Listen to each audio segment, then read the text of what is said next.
लक्ष्मी समाधान गोरे. माझ्या शाळेचे नाव हिराबाई संचेती कन्या शाळा मलकापूर. मी इयत्ता 9 अ मध्ये शिकते.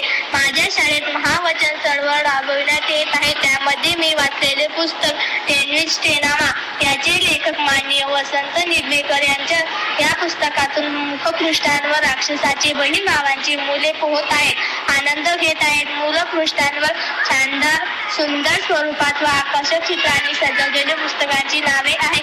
राजकन्या दुर्वळच्या देशाच्या राजा राणीची एकुलती एक मुलगी होती. तो देश अतिशय सुंदर होता. जिथं पाहावं तिथं निसर्ग वाचवायचं. तथापि त्या देशाचे लोक गरीब होते. रत्नमालेच्या अष्टीत सुख दुःख कदापि पडू नये यासाठी राजा राणी नेहमी काळजी घ्यायचे. रत्नमाला एकलीपणाने वाढत होती. राणीला वाटायचे आपण आपल्या मुलीला प्रजेपासून दूर ठेवतो, हे चांगलं नाही. पुढे तिला आपल्या प्रजेबद्दल काही माहिती नाही. असं होईल. एक दिवस वादळ येतं व रत्नमाला राजवाड्याच्या बाहेर पडते. तिचे कपडे मोडतात. थोडा वेळ विश्रांती घ्यावी म्हणून ती झाडाखाली बसते. एक शेतकरी झाडाजवळून चाललेला असतो. तो तिला मदत करतो. तिला आपल्या मुलीप्रमाणे वाढवतो, शिक्षण देतो, तिच्यावर उत्तम संस्कार करतो.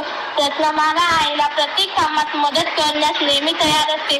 त्यांनी दिलेल्या शिक्षणामुळे राजकन्येला प्रजाजनाच्या सुखदुःखाची जाणीव झाली होती.